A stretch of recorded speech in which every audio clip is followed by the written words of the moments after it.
कर्मण्येवाधिकारस्ते मा फलेषु कदाचन, तुम फल की कदापि चिंता मत करो, फल को हेतु मत मानो, केवल कर्तव्य कर्म का आज्ञा पालन, सीधे भगवत प्राप्ति, कोई विघ्न नहीं, कोई परीक्षा नहीं। परीक्षा उसकी होती जो विद्यार्थी होता है, जो समर्पित अपना बच्चा होता है, उसकी परीक्षा नहीं होती। इसीलिए भगवत रसिक जी ने कहा, कै बच्चा के पेट और घट करे बिना, बच्चा बन गए। जो पढ़ाकू हैं उनकी परीक्षा होती है। हम पहले ही कह रहे हैं बुद्धिहीन हैं, अजितेंद्री हैं, नाथ जैसे भी हैं, पर आपके हैं, वहां परीक्षा नहीं होती, ध्यान रखना। वहां जहां ये होता है मैं जितेंद्रिय हूं, मैं बुद्धिमान हूं, मैं ज्ञानी हूं, तो फिर वहां परीक्षा दिया जाता है, हल करो ये प्रश्न।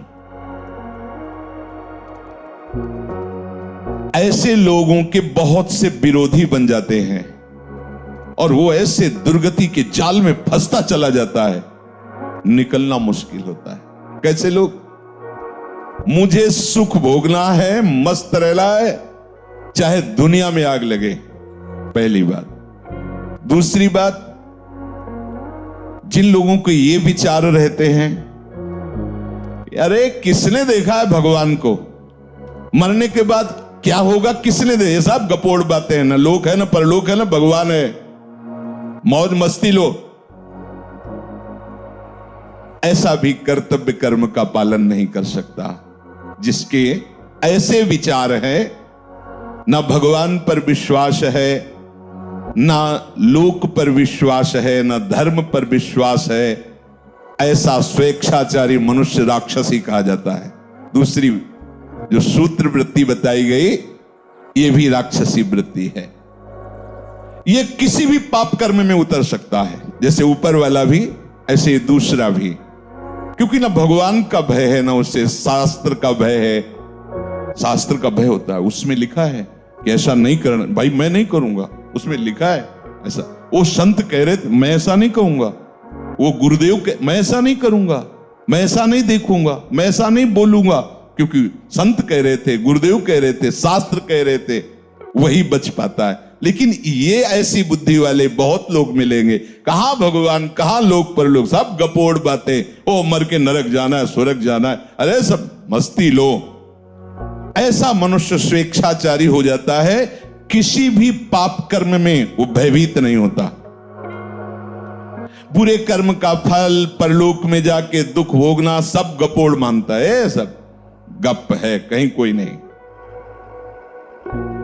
ऐसे जो भाव वाला होता है, वो प्रगट में और छिपकर दोनों प्रकार से भरपूर पाप कर्म ही केवल करता है। ऐसे लोगों के संग से भी बचना चाहिए, जिनका भी परिचय दे रहे हैं। जो लोग अपने अस्तित्व को मिटा देते हैं पाप कर्म में, उनके अंदर विवेक नहीं रह जाता, बुद्धि नहीं रह जाती। बहुत ही नीच कोटि, मतलब शब्द ही नहीं उनके लिए। निंबुआ घाट गंगा के किनारे है, जब हम भ्रमण करते हैं तो जैसे कोई बहुत मनोरम स्थान दिखाई दिया, एकांत शांत ऐसा, तो साल साल 2-2 साल रुक भी जाते थे, रुक गए भिक्षा के द्वारा, बस एकांत सेवन। तो निंबुआ घाट है, एक बहुत बढ़िया स्थान है, बहुत सुंदर स्थान, जहां भजन की स्वाभाविक प्रवृत्ति उदय हो, किसी का ज्यादा आना जाना नहीं, भागीरथी समीप से बह रही, बहुत ही। तो वहां 20-20 किलोमीटर लगभग दूर गांव होंगे, तो वहां से एक ब्राह्मण आते थे, तो कभी कोई प्रश्न करते तो भगवत कृपा से ऐसे सहज में ऐसे उत्तर, कोई प्रवचन नहीं, ऐसे 1-2 ऐसे में।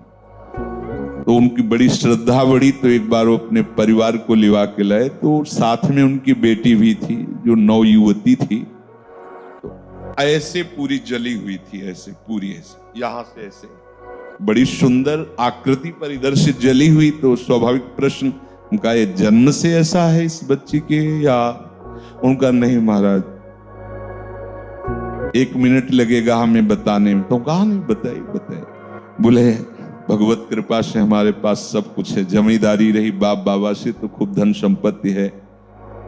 उस समय उन्होंने कहा करोड़ों रुपए लगाकर हमने अपनी बेटी का ब्याह किया बड़े घरानों में, और वहां गई तो कुछ समय तो ठीक रहा, फिर उन लोगों को पता नहीं क्या हुआ कि प्रताड़ित करने लगे। ये जब आती तो बताती तो हमें लगता कि घर परिवार में ऐसा होता है। हमने कहा कोई बात नहीं, सहन करो, धीरे धीरे सब ठीक हो जाएगा, नया नया है इसलिए ऐसा।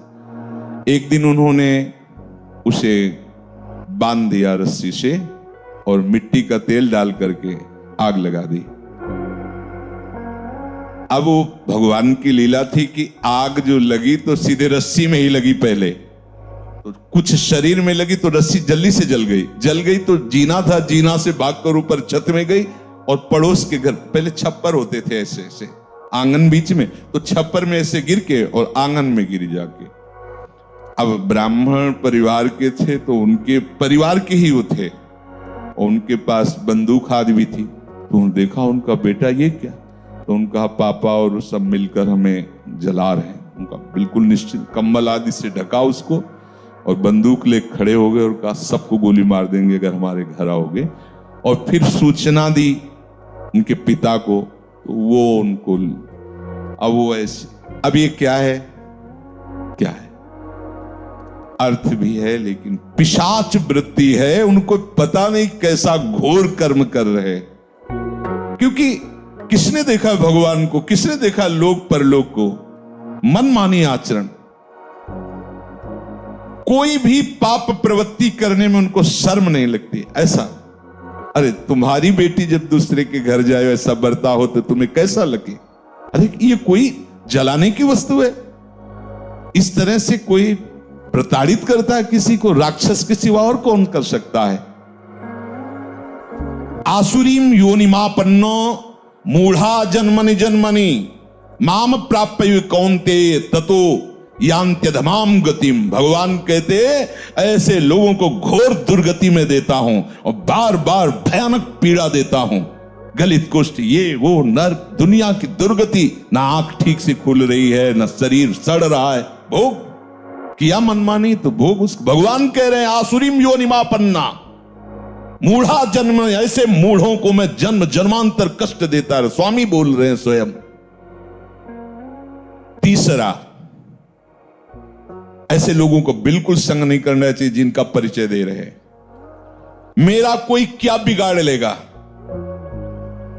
मेरा कोई क्या बिगाड़ लेगा, ऐसे संसार का बहुत अहित करने वाले वृत्ति के लोग होते हैं।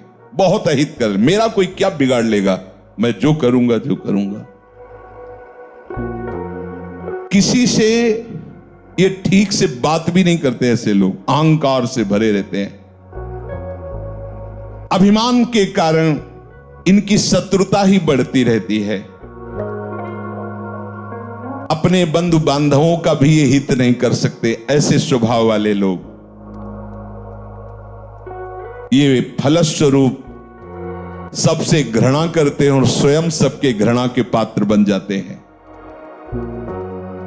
ये केवल अपने अभिमान की पुष्टता के लिए ही कर्म करते, जो करने की भावना भी बनती है। ऐसे लोगों से दूर रहना चाहिए। चौथे, क्या करूं, मैं तो निरुपाय हूं, सुनता तो हूं शास्त्र की बात, भजन करना चाहिए, सत्य से चलना चाहिए, व्यभिचार नहीं करना चाहिए, चोरी नहीं करना चाहिए, समझता हूं, पर मैं ऐसा कभी कर नहीं पाऊंगा। वो तो कोई अवतारी पुरुष होते हैं जो भजन आदि करते हैं, हम लोगों के तो और बस विषय सेवन, ये थोड़ा सा, इनकी थोड़ा सा बुद्धि प्रकाशित है। वो इतना तो मानते हैं कि जो शास्त्र और संतजन कह रहे हैं सत्य है, पर मैं ये कर नहीं पाऊंगा, ये भी चौथे नंबर पे हैं। ऐसे लोगों का भी संग नहीं करना चाहिए। भाई मेरे से भजन होता नहीं है, हाँ ठीक है, भजन करना वो संत महात्माओं का काम है, हमारा काम नहीं है। हमारा काम है केवल माया प्रपंच में फंसे रहना। तो ऐसे भी लोगों का संग नहीं कर, ऐसे लोग भी वो कर्तव्य कर्म का पालन नहीं कर सकते। क्या करूं, मैं तो लाचार हूं, पता नहीं कौन मेरे सिर पर बैठ जाता है और मुझसे ये सब करवा लेता है। मैं करना तो नहीं चाहता, पर पता नहीं कैसे हो जाता है। और बहुत सी जिम्मेवारियां हमारे ऊपर हैं, ये सब शास्त्र की बातें मैं नहीं कर पाऊंगा। हाँ, अगर कोई भगवत प्राप्ति है तो महात्माओं के लिए है, हम जैसे गृहस्थों के लिए तो नहीं। और फिर भगवान को लेकर भी हम क्या करेंगे? बुद्धि है, अगर भगवान मिल भी जाएगा तो करेंगे क्या यार? न पत्नी है न पुत्र है, केवल भगवान है, तो क्या करेंगे हम? बुद्धि है, उतना ही विकास है। अब हमें तो केवल अपना जीवन यापन करना, अपने परिवार का पालन पोषण करना। ये शास्त्र की बातें और भगवत प्राप्ति और भजन ये सब हमसे नहीं हो पाएगा। क्या करूं? मैं निरुपाय हूं, मुझसे ये सब नहीं हो सकता। ये चौथे प्रकार के लोग। पांचवें प्रकार के, मैं क्यों किसी का हित करूं, किसी से प्रेम करूं? सब मुझसे घृणा करते तो मैं सबसे घृणा करूंगा, देखते हैं कौन क्या बिगाड़ लेता है। ऐसी बुद्धि के होते हैं, ऐसी हीन भावना अपने अंदर भर लेते हैं कि सबको दुख देते रहते हैं, वाणी से, चेष्टा से। वो एकदम जल्द, सोचो कैसी स्थिति होगी। और ऐसे है, दर्शन होते हैं, हाँ ऐसे है। अगर होते तो लिखा कैसे जाता शास्त्रों में? वो इतनी घृणा दूसरों से करने लगते हैं कि उनको अपना भी जीवन भार लगने लगता है। जैसे आत्महत्या आदि ऐसे निंदनीय कार्य जो करते हैं, लगभग ऐसे ही स्वभाव से। जब दूसरों का बहुत हित किया जाता है तो अपनी बुद्धि खुद निर्णय कर देती है कि इससे अच्छा है मर जाओ, और वो ऐसा उपाय करने लगता है कि यार वो एकदम निराश, एकदम हताश, अपने ऊपर घृणा आ जाती है। ऐसे लोग कुछ मिनट में आपके सारे सत्संग पर पानी फेर सकते हैं, ध्यान रखना। इसीलिए भगवान राम के वचन है, बर भल बास नरक करताता, दुष्ट संग जन देव। भले नरक का बास मिल जाए लेकिन ऐसे दुष्टों का संग ना मिले। छठवां, क्या करूं, मैं तो बस दुख भोगने के लिए पैदा हुआ हूं, सब सुखी हैं, मेरे ही हिस्से में पूरा दुख दिया। नहीं बजता भगवान को, चलूंगा विरोध में चलूंगा, और कितना दुख देंगे। वो और उत्साहित होकर पाप कर्म करता। बुद्धि देखो कैसे प्रेरित करती है। बड़ा चिड़चिड़ा स्वभाव, नाक में गुस्सा, कोई बोल दे तो पीटने का भाव, एकदम ऐसे मिलते हैं। मैंने देखा संसार में कोई हमारा नहीं, सब हमें दुख देने के लिए तैयार। तो मैं किसी को सुख क्यों दूं? बख्शूंगा नहीं, अगर कोई छेड़ेगा तो समझ लो एकदम उदासी, निराशा, क्रोध, उद्विग्नता, मस्तिष्क विकृति, उन्माद, ये इसके मित्र होते हैं ऐसे लोगों के। सातवां, जगत में कोई भी अच्छा नहीं, सब दुष्ट स्वभाव वाले, बुरे गंदे लोग हैं, कोई अच्छा नहीं। फिर मैं इनके साथ अच्छाई क्यों करूं? जो जैसा होता वैसे ही करना चाहिए। दुष्टों के साथ दुष्टता ही करूंगा। ऐसे भी है ऐसे भी। वो जिसको देखो उसमें दोष ही निकालेंगे, कहीं भी गुण बुद्धि उनकी नहीं होती। अतएव न वो अपना भला करते, न वो दूसरों का भला होने देते। आठवां, मुझे ऐसे कार्य करना चाहिए कि अंदर से भले मैं वैसा नहीं हूं लेकिन लोग मुझे ये कहें कि बहुत बढ़िया है। ऐसे ये थोड़ा सुधार की तरफ है। इतनी तो बात समझ में आ गई कि मुझे ऐसे कार्य करना चाहिए कि लोग कहें कि ये बढ़िया है। और घोर राक्षसी से तो थोड़ा मनुष्यता में आने, भले असलियत नहीं है पर कम से कम यश प्राप्ति के लिए प्रगट में ऐसा हिंसात्मक कार्य, दूसरों को भयानक दुख देने वाला कार्य नहीं करेंगे। ये आठवें सूत्र में कहा कि लोग मुझे अच्छा समझें, भले मेरे में अच्छाई नहीं पर मुझे ऐसे दिखावा करना। भैया ऐसे ही हो तो भी चलेगा, कम से कम दिखावे के लिए ही सही। किसी की हिंसा न करे, किसी की चोरी न करे, किसी के व्यभिचार न करे। वो उनका असलियत भाव नहीं, पर वो दिखावे के लिए सारा नाटक करना चाहते हैं। 9 नंबर, कहते हैं कि वैराग्य ले लो, राग मत करो, भजन करो जा करके। अगर मैं घर से निकल जाऊं तो सब चौपट हो जाएगा, मेरे द्वारा ही ये घर चलता है। ये भी उसी पंक्ति में है जिनका संग नहीं करना चाहिए। 10वां, अपने को तो बस वही उपाय करना है कि बड़ी शौकीनी से, विलासिता से, आराम से जिंदगी कटे, बस मुझे वही करना है। तो ऐसे लोगों का संग अपने कर्तव्य का पालन करने वाले उपासक को कभी नहीं करना चाहिए, क्योंकि इनके संग से तुम्हारी दबी हुई जो कुमति है, कोई ऐसा न समझे कि मेरे अंदर कुमति नहीं, कुमति सुमति सबके उर राहें। बस जहां अवसर मिला सत्संग का तो सुमति बढ़ी और कुमति को दबा करके धीरे धीरे उसको नष्ट कर देती है। वो महात्मा बन जाता है। जहां सुमति तहां संपत्ति नाना, और जहां कुमति तहां विपत्ति निदान। और जहां कुसंग मिला, सुमति को दबा करके कुमति इतनी बढ़ जाती है कि इस गली में आने के लिए राजी नहीं करेगी। क्या सत्संग, कुछ नहीं, कुमति बढ़ जाती। इसलिए भगवान आदेश कर रहे, कर्मणि वाधिकारस्ते मा फलेषु कदाचित्। सच्ची मानो, यदि तुम फल की इच्छा नहीं करोगे तो ऐसा फल मिलेगा कि निहाल हो जाओगे। अगर फल की इच्छा करके करोगे तो तुम क्या मांग सकते हो? अगर किसी बादशाह के पास गांव के एक गरीब आदमी को भेजा जाए, आप लोगों ने गांव की जिंदगी शायद ना देखी हो, हमने देखी। मिट्टी का घरौंदा, ऊपर से कुश का छप्पर, मेहनत करके आ रहे, 4 रोटी प्याज ऐसे हाथ में लेके खा रहे, एक फटी सी रजाई, पूरा परिवार उसी में। वो दिखा है, वो भी रोटी वो मेहनत करके ला रहे हैं ऐसे। अब उस आदमी को एक बादशाह के सामने पेश किया जाए, जो चाहो मांग लो, वो क्या मांगेगा?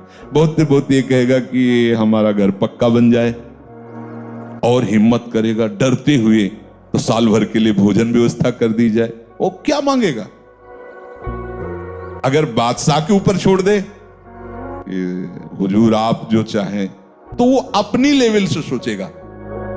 वो जब सोच के देगा तो तुम्हें जो मांगना भी नहीं आता था वो अपने आप सब प्राप्त हो जाएगा। ऐसे चतुर सुजान भक्तों से जब भगवान ने कहा है कि वरम ब्रूहि, वरदान मांगो, ये होता क्या है प्रभु वरदान? कई ऐसे चतुर सुजान भक्त हुए हैं जिन्होंने भगवान को फंसा लिया। जो इच्छा हो, तो प्रभु मांगना ही नहीं आता, मतलब मांगे तो क्या, हमें कुछ समझ में ले, आपको जो अच्छा लगे आप दे दीजिए। अब आप ये थोड़ी कहेंगे कि ब्रह्मलोक ले लो या स्वर्गलोक ले लो, क्योंकि वो जानते हैं सब माया के द्वारा रचित है। तो फिर आप क्या करते हैं? अविरल भक्ति प्रदान करके उसके अधीन हो जाते हैं। ये बहुत बड़ा रहस्य है। एक छोटा सा भी कर्म आपको भगवत प्राप्ति करा देगा। समय नहीं पर मैं कुछ क्षण की बात बता रहे हैं, अपने जीवन की घटना। काशी में तुलसी घाट में ऊपर ऐसे बैठे हुए थे, युगल किशोर पास बैठे थे, ये कुछ प्रसाद लाए थे पाने के लिए। इतने में वर्षा शुरू हुई, दूर दृष्टि गई तो देखा 80 घाट उस समय कच्चा था, अब सुनते हैं पक्का हो गया। तो उस कच्चे में पूरा पानी बह करके ऐसे वहीं से निकलता, और एक आदमी पड़ा था ऐसे। तो युगल किशोर से कहा, ये मुर्दा है क्या? क्योंकि काशी में मुर्दा कोई आश्चर्य वाली बात नहीं होती। जैसे लकड़ियों के टाल होते हैं, ऐसे वहां मुर्दे का क्रम रखा होता है। अखंड चिता जलती रहती, अखंड चित। दशाश्वमेध घाट में सैकड़ों चिताएं जलती ही रहती है, महाश्मशान जलती ही रहती। वहां मुर्दा कोई खास बात नहीं होती। अरे मुर्दा वह तो एक साधारण बात है, चिता भस्मा लेपो गरल मसनम, वो महादेव की नगरी। उनका नहीं महाराज, मुर्दा नहीं, इसे कुष्ठ रोग है, चल नहीं पा रहा। हम कहा यार पानी वर्षा अभी आ रहा है और ये तो बह के गंगा में। अरे बोले काशी है बाबा। कहा इसे किसे सामने देख रहे हैं यार, वो जिंदा है। वो उठे और सीढ़ियों, बहुत ऊंची ऊंची सीढ़ियां हैं, सीढ़ियों से उतर करके जेले गए तो काफी पानी आ चुका था। वो बस ऐसे गर्दन लेटे हुए थे ऐसी जगह, और ताकत थी उस समय। तो ऐसे उठाया उनको, सीढ़ियों से चढ़ते, एक बारंडा टाइप था बीच में, वहां ले गए। तो कुछ संत जन बैठे थे जो ऐसे ही घाट में रहते। इसको क्यों ले? ये गति आपकी भी हो सकती है, हमारी भी हो, आपको ऐसा नहीं कहना चाहिए। और थोड़ा आवेश में बोले तो शांत उनको लिटाया और अपने वस्त्र से ऐसे तो उनकी जो दृष्टि उस समय हमें प्राप्त हो रही थी वो हम बता नहीं सकते आपको। कुछ हो रहा था और ऐसा लग रहा था कुछ मेरे अंदर जा रहा है, मतलब एक अपार आनंद। वो जो दृष्टि से जो देख, वो बोले तो कुछ नहीं, दृष्टि से जो ऐसे जब पूछ रहे थे उनके मुख और ऐसे, तो जो दृष्टि से देख रहे थे तो ऐसा लग रहा था कि हमारे आराध्य देव भगवान शिव ही मुझे देख रहे। और जब जाने लगे तो ऐसे हाथ ऐसे जैसे ऐसे ऐसे, बस वहीं उसी घाट में स्मरण हुआ कैसा होगा वृंदावन। उसी घाट में संत आते और हमें रास में ले जाते हैं और वहीं से भूमिका बनती वृंदावन की। और ये सब एक छोटा सा निष्काम कर्म आपको ऐसी महान वस्तु दे सकता है जो किसी भी साधना से नहीं मिल सकती। इसलिए हमारे सिद्धांत में वाणी में लिखा हुआ है, सुख देवे को चाओ। ये बहुत बड़ी बात है। ये सकामी पुरुष नहीं समझेंगे कि अरे क्या, अरे ये महाफल की प्राप्ति कर, सीधे सीधे प्रभु को अधीन, सीधे प्रभु का साक्षात्कार, सीधे प्रभु का प्रेम। इसलिए इस बात पर विचार कीजिए, कोई भी कर्तव्य कर्म फल की आकांक्षा मत रखिए। जो आपको जैसे सेवाएं मिली हैं, जो भी घर गृहस्थी की, व्यापार नौकरी की, श्री जी की जो भी सेवा, ये सब केवल प्रभु की आज्ञा है ऐसा मानकर, गुरु आज्ञा, शास्त्र आज्ञा की, तो आपकी गृहस्थी सेवा भी, आपको अभी जो चरित्र सुना रहे को अपना सेन जी अपना ही कर्म कर रहे, सुपज वाल्मीकि अपना कर्म कर रहे, सब अपने सदन जी अपना कर्म कर रहे, उसी से उनको भगवत प्राप्ति हो रही। भगवान नाम स्मरण भगवत भावना से किया हुआ प्रत्येक कर्म भगवत प्राप्ति कराने में समर्थ है। शेष चर्चा आगे। श्री राधा।